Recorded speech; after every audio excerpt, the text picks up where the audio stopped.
Sempre que o caixa esvazia, o Estado abre a temporada de caça ao patrimônio privado. Este é o Visão Libertária, sua fonte de informações descentralizadas e distribuídas. Ajude a propagar as ideias de liberdade, deixe seu like e compartilhe com seus amigos.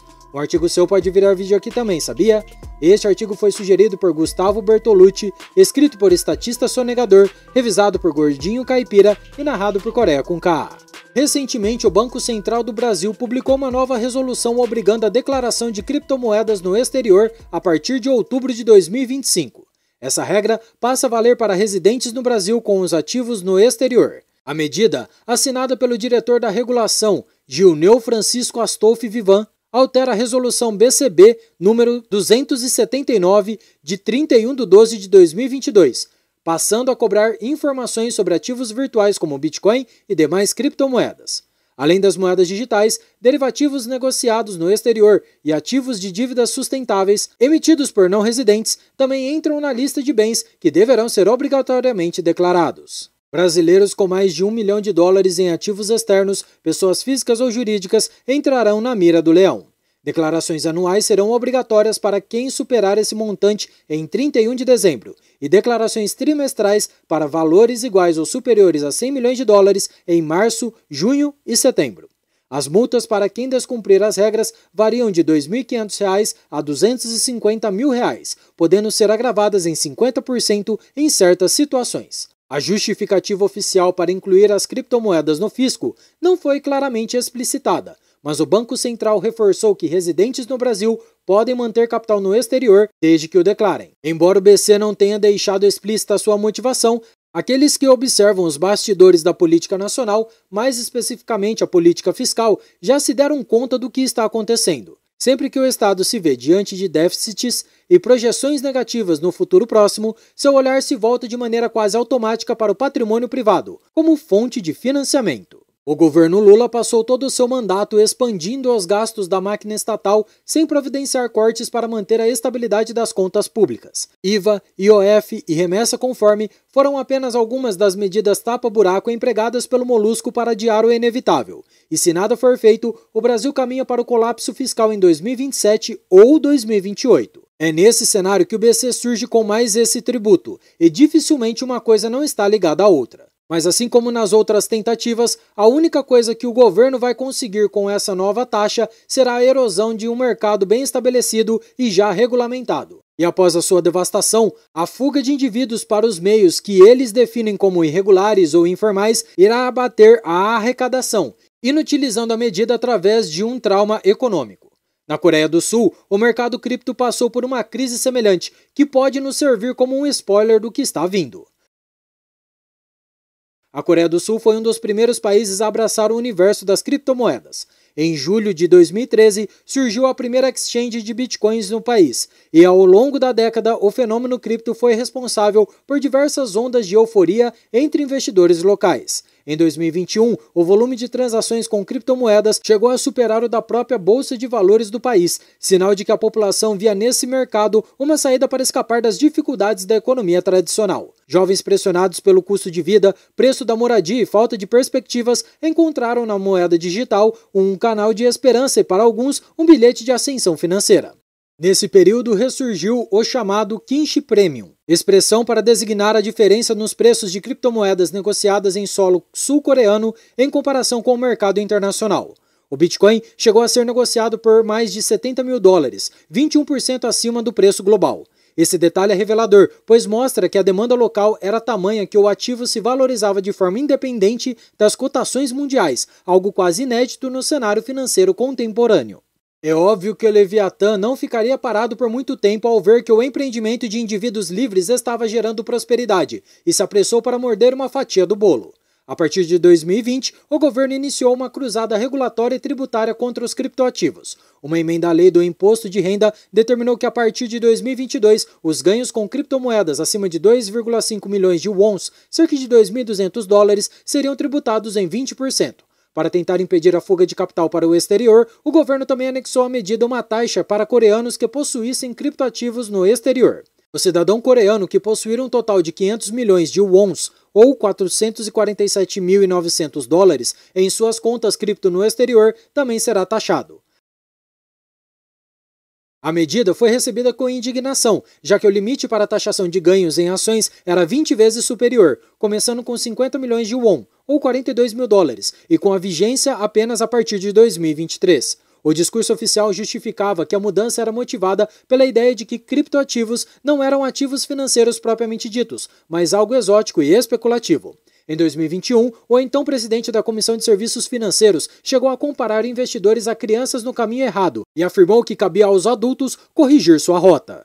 Essa visão paternalista e soberba, somada à pressão tributária, gerou revolta popular. Jovens se organizaram, uma petição alcançou mais de 200 mil assinaturas exigindo a renúncia do chefe da comissão, jogando holofotes no assunto que ganhou relevância nacional. Enquanto isso, no campo regulatório, outra bomba estava prestes a explodir. Em março de 2021, novas regras determinaram que exchanges só poderiam continuar operando caso obtivesse uma certificação de segurança, a ISMS, e mais difícil ainda, contratos com bancos locais para oferecer contas em nome real aos usuários. Uma medida arbitrária e decidida unilateralmente, sem qualquer discussão política ou lastro na realidade. Qualquer semelhança com o Brasil é mera coincidência. O prazo para se adequar encerrava em setembro, e a maioria esmagadora das plataformas não conseguiu cumprir as exigências. O resultado foi o fechamento de dezenas de exchanges, um cenário de devastação no setor. Apenas 4 players, Upbit, BitHome, CoinOne e Corebit, sobreviveram concentrando mais de 96% dos depósitos e mais de 12 milhões de usuários, criando monopólio em um mercado antes diverso e pujante.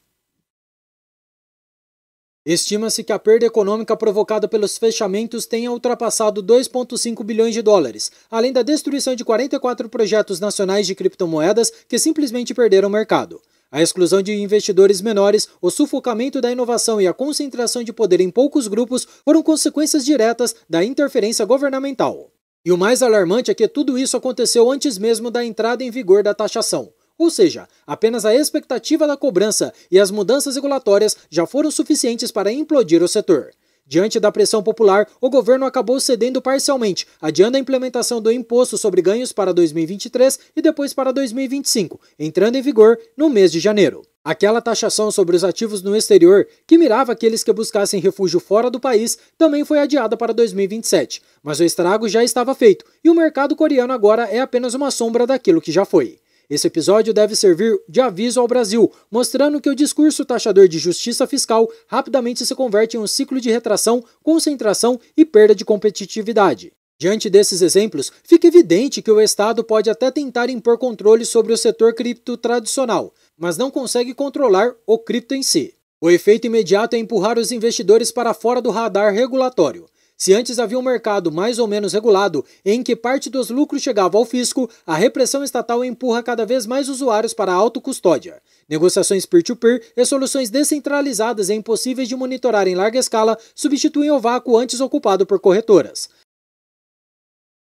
Nessa dinâmica, o Estado age como o fazendeiro da fábula da galinha dos ovos de ouro. Movido pela ganância, o fazendeiro mata a galinha acreditando que encontraria ovos de ouro dentro dela, mas ao abrir o animal, descobre que não havia nada lá e ele apenas havia destruído sua própria fonte de riqueza. Da mesma forma, ao tentar espremer os contribuintes e arrancar de forma compulsória cada centavo possível, o Estado acaba matando a galinha que poderia produzir alguma arrecadação no longo prazo.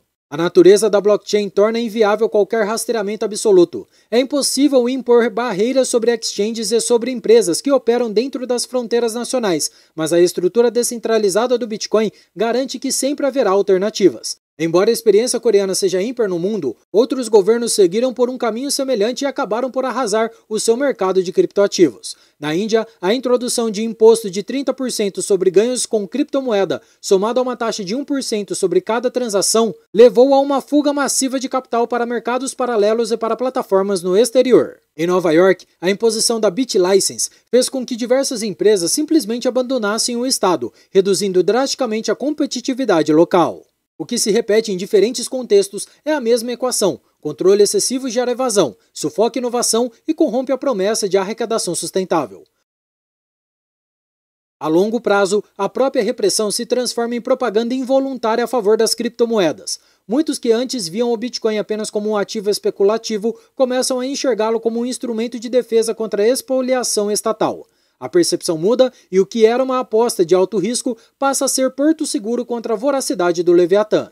A resolução do Banco Central é mais um capítulo do enredo previsível do juspositivismo. A ilusão de findar os problemas fiscais com uma canetada se mostra aberrante, não garante arrecadação significativa no longo prazo e se torna prejudicial por expulsar capital e inovação, e é antiética porque viola a soberania individual sobre o próprio patrimônio.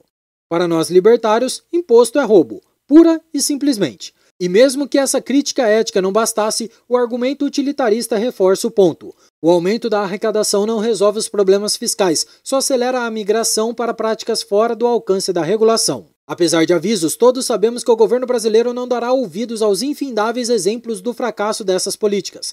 Mais de 30 anos após o colapso da União Soviética e de seu bloco comunista, muitos no Congresso ainda defendem esse sistema falido, o vendendo como solução para os problemas nacionais. Protecionismo, mercantilismo e nacionalismo já são carta fora do baralho para qualquer um que conheça a história e saiba os frutos que essas ideias produziram. Mas o Congresso está cheio de proponentes delas. Em um cenário onde o governo insiste em tocar um sistema falido e oneroso, o Bitcoin desponta como uma alternativa não apenas prática, mas também segura. Ele garante a proteção da riqueza individual contra o confisco, funciona como reserva de valor independente e prova a cada ataque estatal sua resiliência.